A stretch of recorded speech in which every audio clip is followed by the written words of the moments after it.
Hi friends, എല്ലാവർക്കും പുതിയൊരു വീഡിയോയിലേക്ക് സ്വാഗതം. വരുൺ രാധികയെ ആദ്യം കണ്ടതു മുതൽ ലാസ്റ്റ് കണ്ടപ്പോൾ കയ്യിൽ ചരട് കെട്ടിക്കൊടുത്തത് വരെയുള്ള കാര്യങ്ങളെല്ലാം ഓർത്ത് സന്തോഷിച്ചിരിക്കുകയാണ്. അത് കണ്ടുകൊണ്ട് വരുന്ന ബിജു ചോദിക്കും, എന്തു പറ്റി വരുൺ? പ്രിയങ്ക കൂടെയുള്ളപ്പോൾ അവളെ കണ്ടുകൂടാ, പിരിഞ്ഞിരുന്നപ്പോൾ അതിൻ്റെ വില മനസ്സിലായി അല്ലേ? അപ്പോൾ വരുൺ പറയും, എൻ്റെ സന്തോഷത്തിൻ്റെ അളവ് പറഞ്ഞാൽ തീരില്ല. പക്ഷേ എൻ്റെ സന്തോഷത്തിൻ്റെ കാരണം പ്രിയങ്കയല്ല, ഞാൻ ഇഷ്ടപ്പെടുന്ന പെണ്ണിനെ ഇന്ന് ഞാൻ കണ്ടു. അവൾ എന്നെ വിട്ട് ഒരിടത്തും പോയിട്ടില്ലടാ, ഇവിടെ തന്നെയുണ്ട്. അവളെ കണ്ടെത്തിയതിന് ശേഷം ആരുടെ ദേഷ്യത്തെക്കുറിച്ചും ഞാൻ ചിന്തിച്ചിട്ടില്ല. എനിക്ക് അവളുടെ മനസ്സിലൂടെ സഞ്ചരിച്ചേ പറ്റൂ. അവളെ ഒരു പാവാണടാ. ഒരുപാട് കുരുക്കുകൾ അവൾക്കുണ്ട്. പതുക്കെ പതുക്കെ എല്ലാ കുരുക്കും തീർത്ത് അവളെ സ്വതന്ത്രയാക്കണം. എന്നിട്ട് അവളെ ചേർത്ത് പിടിച്ച് പറയണം, എൻ്റെ ഈ ജന്മം നിനക്കുള്ളതാണെന്ന്.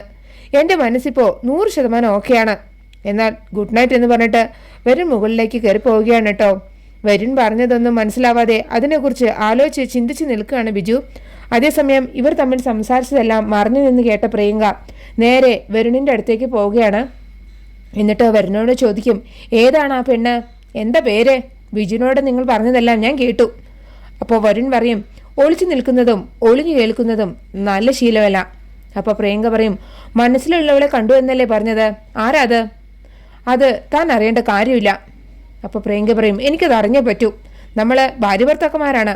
അപ്പോൾ വരും പറയും, ഇന്ന് തൻ്റെ വീട്ടിൽ വെച്ച് മാന്യമായൊരു കരാർ നമ്മൾ ഉണ്ടാക്കിയതല്ലേ, ഇതേ എൻ്റെ പേഴ്സണൽ വിഷയമാണ്. അപ്പോൾ പ്രിയങ്ക പറയും, അത് ആരാണെന്ന് എനിക്ക് കണ്ടെത്താൻ പറ്റില്ല എന്നാണോ? അതാരാണെന്നൊക്കെ എനിക്ക് മനസ്സിലാവുന്നുണ്ട്. പക്ഷേ ഒരു കാര്യം ഓർത്തോ, മനസ്സിൽ വെച്ച് പൂജിക്കുന്ന ആ വിഗ്രഹം താഴെ വീണ് ഉടയാനുള്ളതാണ്. ഇത് കേൾക്കുമ്പോൾ വരുണിനാകെ ദേഷ്യം വരികയാണ് കേട്ടോ. അപ്പോൾ വരും പറയും, നീ എന്നെ ദേഷ്യം എടുപ്പിക്കരുത്. പറഞ്ഞ കരാറിൽ നിന്ന് 1 ഇഞ്ച് മാറരുത്. മാറിയാൽ പിന്നെ എൻ്റെ സ്വഭാവം നീ സഹിക്കില്ല. ഇവരിപ്പോൾ പറഞ്ഞ ഈ കരാറിൻ്റെ കാര്യം കവിത പുറത്തു നിന്ന് കേൾക്കുന്നുണ്ടായിരുന്നു കേട്ടോ. അപ്പോൾ പ്രിയങ്ക പറയും, നിങ്ങളെല്ലാവരും വിഡികളാക്കുകയല്ലേ, അത് എത്ര ദൂരം പോകുമെന്ന് ഞാൻ കാണിച്ചു തരാം എന്ന് പറഞ്ഞിട്ട് ദേഷ്യത്തോടെ റൂമിൽ നിന്ന് ഇറങ്ങിപ്പോവുകയാണ്.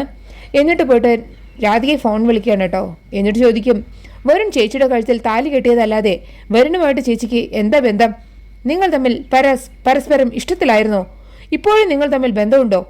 ഇവരുടെ സംസാരവും വരുൺ മറിഞ്ഞെന്ന് കേൾക്കുന്നുണ്ടായിരുന്നു. അപ്പോൾ പ്രിയങ്ക രാധികയോട് പറയും, വരുൺ എന്നോട് ഇതുവരെ ഒന്നും പറഞ്ഞിട്ടില്ല, ചേച്ചി എന്നോടൊന്നും പറഞ്ഞിട്ടില്ല. പക്ഷേ ഞാനിത് കണ്ടുപിടിക്കും. എൻ്റെ സംശയം ശരിയാണെങ്കിൽ ജീവനോടെ വെച്ചേക്കില്ല ഞാൻ. ഇതൊക്കെ കേട്ടിട്ട് ഒന്നും പറയാനാവാതെ രാധിക ഫോൺ കട്ട് ചെയ്യാണ് കേട്ടോ. പിന്നെയും പ്രിയങ്ക രാധികയെ വിളിക്കുന്നുണ്ട്. പക്ഷേ രാധിക ഫോൺ അറ്റൻഡ് ചെയ്യുന്നില്ല. അപ്പോൾ പ്രിയങ്ക ദേഷ്യം വന്നിട്ട് ഫോൺ അവിടെ ഇട്ടിട്ട് അവിടെ നിന്ന് പോവുകയാണ്. ആ സമയം പ്രിയങ്കയുടെ ഫോണിൽ നിന്ന് വരുൺ പോയിട്ട് രാധികയുടെ നമ്പർ എടുക്കുകയാണ്. എന്നിട്ട് പോയിട്ട് രാധികയെ ഫോണിൽ വിളിക്കുകയാണ്. ഫോണിൽ വരുണാണെന്നറിഞ്ഞ രാധിക ആദ്യം ഒന്ന് ഞെട്ടാണ് കേട്ടോ. എന്നിട്ട് ചോദിക്കും, എന്തിനാണ് നിങ്ങൾ എന്നെ വിളിച്ചത്? എന്തിനാണ് എന്നെ ഇങ്ങനെ ഉപദ്രവിക്കുന്നത്? എന്നോടൊന്നും സംസാരിക്കണ്ട, എനിക്കൊന്നും കേൾക്കും വേണ്ട. അപ്പം വരുൺ പറയും, എൻ്റെ ശബ്ദം കേൾക്കണ്ട എന്ന് പറഞ്ഞാലും നീ അത് ആഗ്രഹിക്കുന്നുണ്ടെന്ന് എനിക്കറിയാം. സാഹചര്യങ്ങൾ നമ്മൾ തള്ളി നീക്കിയാലും നമ്മൾ വീണ്ടും കണ്ടുമുട്ടുന്നതിന് ഒരു കാരണമേ ഉള്ളൂ, എൻ്റെയും നിൻ്റെയും മനസ്സിലുള്ള ഇഷ്ടം. എത്ര കാലം നിനക്ക് അത് മൂടി വയ്ക്കാൻ പറ്റും?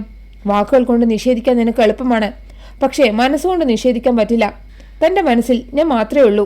അപ്പോൾ രാധിക പറയും, എനിക്ക് വരുണിനെ ഒന്ന് കാണണം, സംസാരിക്കണം, ഞാൻ വരാം ക്ഷേത്രത്തിൻ്റെ അടുത്ത ആ കുളക്കടവിൽ. ശരിയെന്ന് പറഞ്ഞിട്ട് പിന്നെ രണ്ടുപേരും ഫോൺ കട്ട് ചെയ്യാണ്. വരുൺ രാധികയോട് കാണാൻ വരാമെന്ന് പറഞ്ഞ കാര്യം പ്രിയങ്ക കേൾക്കുന്നുണ്ടായിരുന്നു. അതേസമയം എല്ലാം പറഞ്ഞ് അവസാനിപ്പിക്കാനുള്ള ധൈര്യത്തിന് വേണ്ടി കൃഷ്ണനോട് പ്രാർത്ഥിക്കുകയാണ് രാധിക. പിന്നെ കാണിക്കുന്നത് പ്രിയങ്ക വരുണും തമ്മിൽ എന്തോ കരാറുണ്ടെന്ന് മനസ്സിലാക്കിയ കവിത അത് ഊർവശിയെയും ഗൗതമിനെയും അറിയിക്കുന്നതാണ്.